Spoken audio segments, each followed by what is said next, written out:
기도하겠습니다. 좋으신 아버지 하나님, 하나님을 믿는 믿음이 이 험한 세상을 살아가는데 얼마나 힘이 되는지 모릅니다. 우리가 부를 수 있는 예수 이름이 얼마나 힘이 되는지 모릅니다. 오늘도 하나님 앞에 예수 이름으로 엎드려 싸우니 그 이름으로 축복하시고 하나님께서 살아계심의 증거를 보여주셔서 능히 세상을 이기고 나를 이기는 이 하루가 될 수 있도록 축복해 주옵소서. 말씀 앞에 무릎을 꿇습니다. 말씀해 주시옵소서. 들려지는 말씀이 능력과 생명으로 역사하도록 말씀으로 저희를 축복해 주옵소서. 예수님 이름으로 감사하며 기도하옵나이다. 아멘. 오늘은 사도행전 6장 1절부터 6절 말씀까지를 봉독해 드립니다. 그때 제자가 더 많아졌는데 헬라파 유대인들이 자기의 과부들이 매일의 구제에 빠짐으로 히브리파 사람을 원망하니 12사도가 모든 제자를 불러 이르되 우리가 하나님의 말씀을 제쳐놓고 접대를 일삼는 것이 마땅하지 아니하니 형제들아 너희 가운데서 성령과 지혜가 충만하여 칭찬받는 사람 7을 택하라. 우리가 이 일을 그들에게 맡기고 우리는 오로지 기도하는 일과 말씀 사역에 힘쓰리라 하니 온 무리가 이 말을 기뻐하여 믿음과 성령이 충만한 사람 스데반과 또 빌립과 브로고로와 니가노르와 디몬과 바네나와 유대교에 입교했던 안디옥 사람 니골라를 택하여 사도들 앞에 세우니 사도들이 기도하고 그들에게 안수하니라. 아멘. 우리가 성경에서 만나는 위대한 믿음의 사람들 중에 문제가 없는 사람은 단 한 사람도 없습니다. 당대의 의인이요 완전한 자요 하나님과 동행했던 사람으로 불리면서 하나님의 말씀에 순종해서 120년 동안 방주를 만들었던 믿음의 사람 노아가 술에 취해서 인사불성이 되어서 자식들 앞에 벌거벗는 추태를 보이고 맙니다. 세상에서 그 어떤 사람보다도 온유한 사람이라고 성경에 소개했던 모세는 그 분노를 참지 못해서 그의 인생에 획을 긋는 2번의 큰 실수를 하게 됩니다. 성경에서 유일하게 하나님께서 내 마음에 합한 사람이라고 인정해 주었던 다윗은 남의 아내를 범하고 그 간통을 덮으려고 살인까지 사주했던 엄청난 범죄를 저지릅니다. 믿음의 영웅들로 불리웠던 그들 역시 우리와 똑같은 성정을 가지고 여러 가지 문제를 노출했던 사람들이었지만 그들은 오직 하나님의 은혜에 붙들려서 존귀한 인생으로 마감되게 된 것입니다. 사랑하는 여러분, 모태로부터 죄인인 우리 인간의 인생에 문제가 없기를 바라는 것 자체가 불가합니다. 그래서 우리가 주목해야 할 것은 앞서간 믿음의 사람들 또한 우리들의 인생에 문제가 없는 것을 바라는 것이 아니라 그 문제를 바라보는 시각과 문제를 풀어가는 방법이 세상 사람과 달랐다는 그것입니다. 정리하면 앞서간 신앙의 선배들은 그들이 만난 문제를 바라보는 시각과 문제를 풀어가는 방법이 영적인 시각과 영적인 태도를 가지고 있었다는 것입니다. 교회도 마찬가지입니다. 교회는 예수님을 주님으로 섬기는 믿음의 사람들이 모여 만든 거룩한 공동체이지만 문제가 없는 교회는 단 한 교회도 없습니다. 오늘 본문에 기록된 모든 사람이 모델로 삼는 초대교회 예루살렘 교회도 문제투성이었습니다. 오늘 본문의 말씀을 보십시오. 여러분, 사도행전 2장부터 오늘까지 이르기까지 초대교회는 얼마나 성령이 강력하게 역사했는지 정말 감동적인 사건들이 많이 일어났습니다. 사람들이 모두 자기들의 죄를 회개하고 세례를 받았고 날마다 모여서 말씀을 듣고 가르침을 받았고 또 떡을 떼며 오로지 기도하기를 힘썼다고 했습니다. 더 놀라운 것은 사람들이 자기 물건을 자기 것이라 주장하지 않고 서로가 유무상통했고 심지어 자기들의 집과 또 땅을 팔아서 가난한 사람들의 필요를 따라 나누어 주었습니다. 이런 일은 세계 역사에도 전무후무한 사건이었습니다. 이러한 충격적인 모습의 백성들은 감동되어 교회를 칭찬했고 그리고 나도 예수를 믿겠다고 교회로 몰려들기 시작했습니다. 이 예루살렘 교회는 예수님의 죽으심과 부활을 직접 목격했던 살아있는 증인들이 있던 교회였고 성령이 강력하게 역사했던 전무후무한 그런 교회였습니다. 그럼에도 불구하고 여러분, 이런 교회가 2년도 못 되어서 교회에 문제가 발생합니다. 그냥 문제가 아니라 교회가 둘로 갈라질 위기까지 느껴지는 그런 문제 앞에 직면하게 된 것입니다. 더 놀라운 것은 그런 갈등과 또 교회의 큰 분쟁의 요소가 된 그 사건이 구제라고 하는 너무나 아름다운 사역에서 발생했다는 것입니다. 당시 예루살렘 교회는 가난한 사람들이 정말 많았습니다. 그래서 그 사람들을 구제하는 것이 초대 교회의 가장 아름다운 사역 중에 하나가 되었습니다. 그런데 그렇게 아름다운 사역을 하는 과정에서 그토록 아름다웠던 초대교회가, 성령 충만했던 초대교회가 처음으로 심각한 갈등과 분열의 위기를 맞는 것입니다.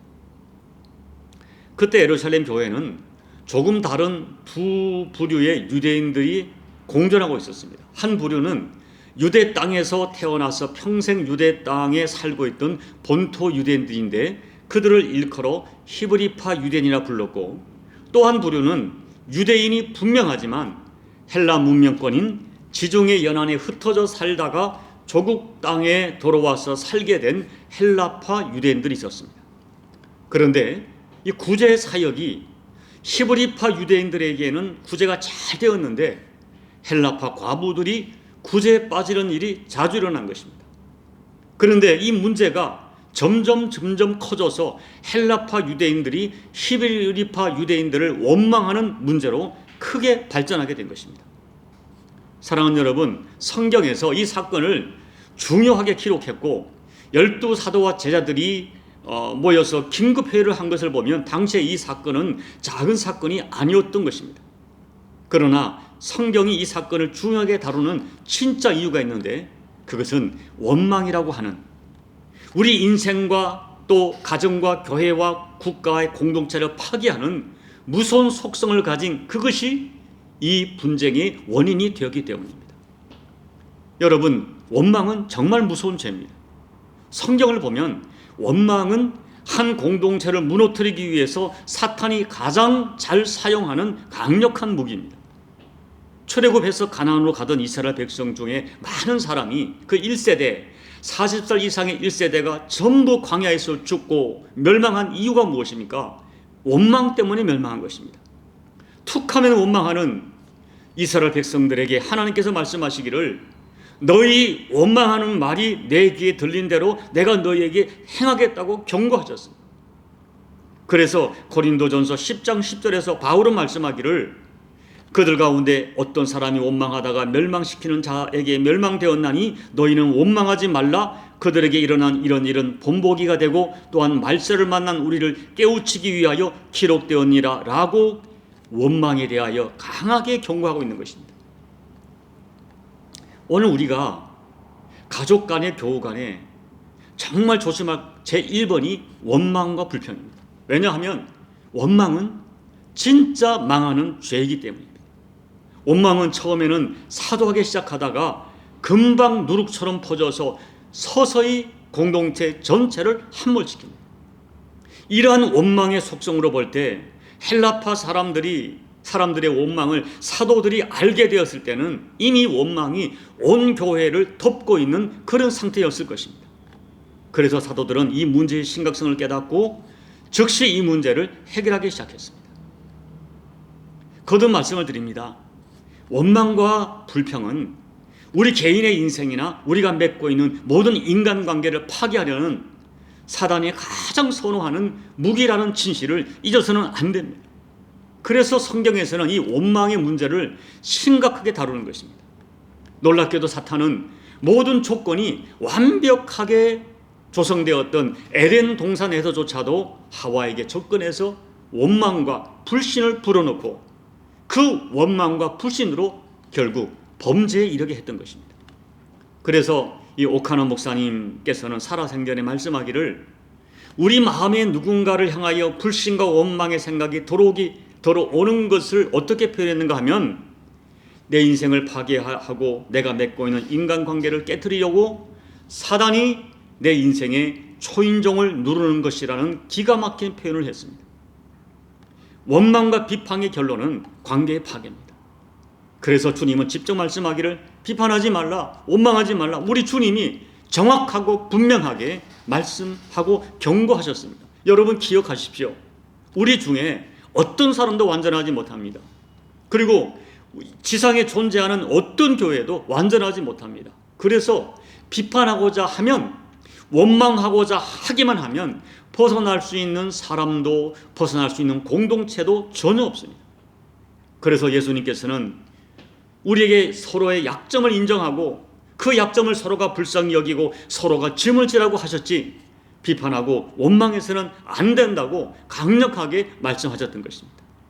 그러므로 여러분 마음에 누군가를 향하여 원망하는 마음이 들어오기 시작하면, 그렇구나, 마귀가 나를 파괴하려고, 내가 속한 공동체를 파괴하려고 내 마음에 지금 초인종을 누르고 있구나, 이것을 잊지 말아야 됩니다. 아가서 2장 15절에 해서 포도원을 허무는 작은 여우를 잡으라고 경고합니다. 원망은 부부관계의 포도원, 가정이라고 하는 포도원, 그리고 교회라고 하는 아름다운 포도원을 허무는 작은 여우입니다. 원망은 작게 시작하지만은 내가 속해 있는 포도원을 허무는 무서운 여우입니다. 그래서 이 원망의 문제를 성경에서는 자주 다룹니다.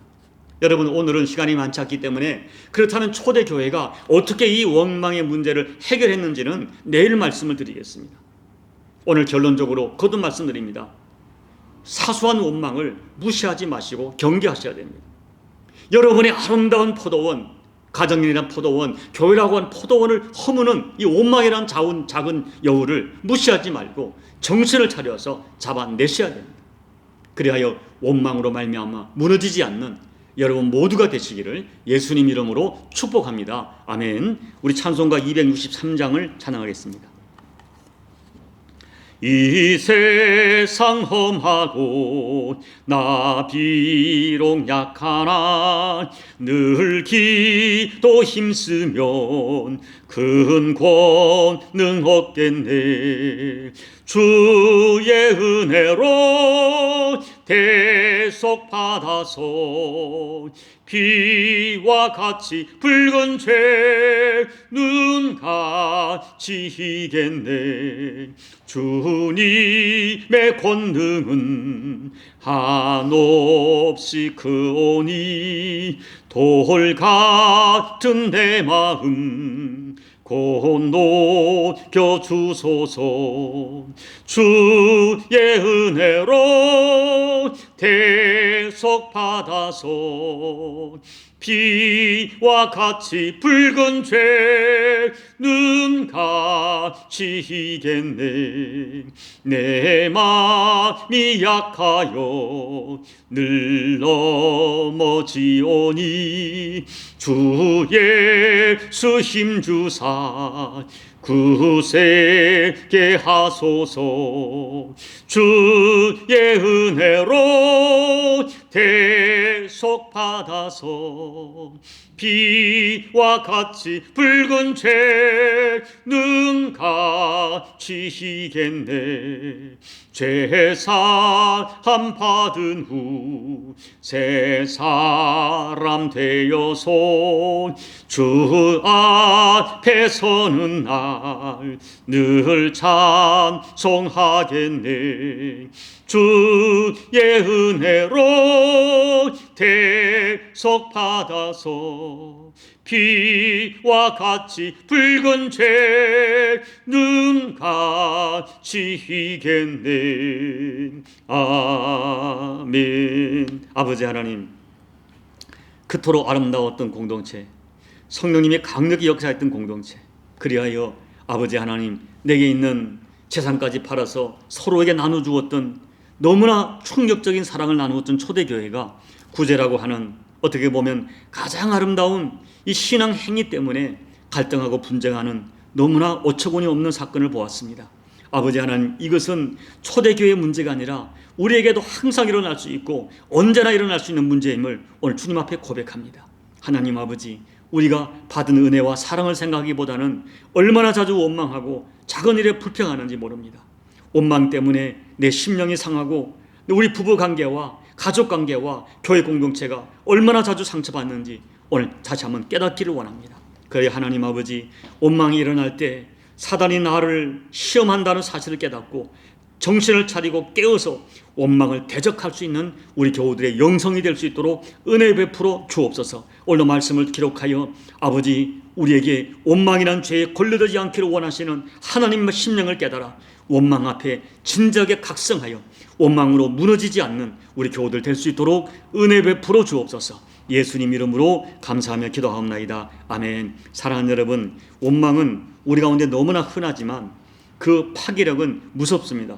우리가 잘 깨닫지 못하기 때문에 원망 때문에 얼마나 자주 상처받고 상처를 주고 사는지 모릅니다. 오늘 말씀을 기억하면서 초대기 교회 같은 성령 충만한 교회도 원망 때문에 큰 분쟁에 직면했다는 진실을 기억하면서 여러분, 이 사건을 성경에 기록하여 우리를 경계하시는 아버지의 마음을 깨달아 하나님, 원망을 이겨내고 원망에 걸려들지 않도록 내 영을 깨워달라고 간절히 기도하겠습니다. 여러분 가정과 교회가 원망이라는 이 아름답지 못한 이 도전에 속지 않도록 여러분 중보하며 기도해 주시기 바랍니다. 우리 조국 대한민국도 지금 대선 이후에 두 개로 나누어져서 서로 원망하지 않도록 여러분 조국 대한민국에서 중보하며 기도해 주시고, 오미크론으로 고통하는 조국과 열방을 위해서 기도해 주시고, 여러분 각자의 기도로 예배를 마무리해 주시기 바랍니다. 기도하겠습니다. 아버지 하나님, 우리가 얼마나 자주 원망하는지 우리 스스로 잘 알고 있습니다. 초대교회처럼 이렇게 성령 충만한 교회도 원망 때문에 무너졌는데 어떻게 우리가 하나님 아버지 원망하지 않겠습니까? 아버지 하나님, 우리를 불쌍히 여겨 주옵소서.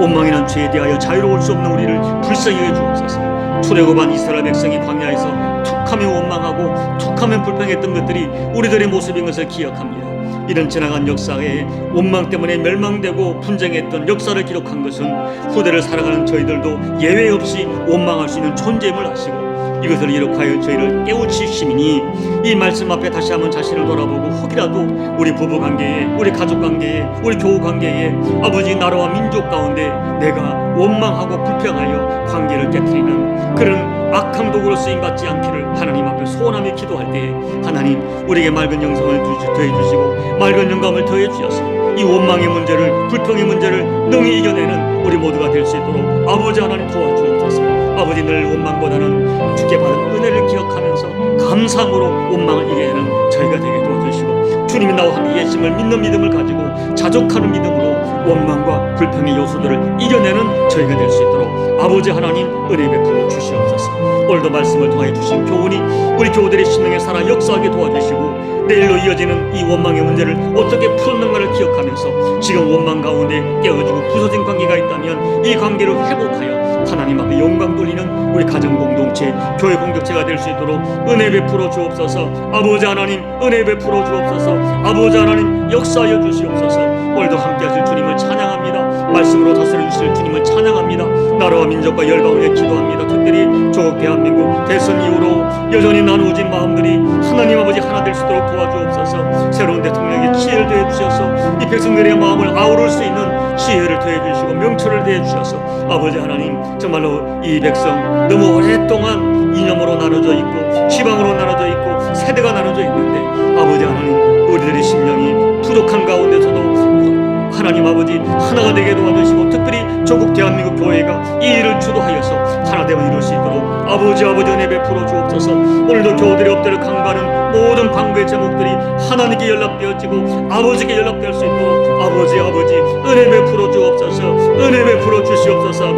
아버지 도와주시옵소서. 종의 심령에도 원망이 사라지고 원망과 불평이 아니라 감사와 기쁨으로 살아가는 종의 심령과 종의 영성이 될 수 있도록 은혜 하나님 아버지 하나님 은혜 베풀어 주시고, 초대교회 원망의 문제를 해결했던 사도들처럼 지혜를 가지고 공동체의 원망의 문제를 해결할 수 있는 하나님 제가 될 수 있도록 아버지 저에게 지혜와 명철로 역사하여 주옵소서. 성령의 감동으로 역사하여 주시옵소서.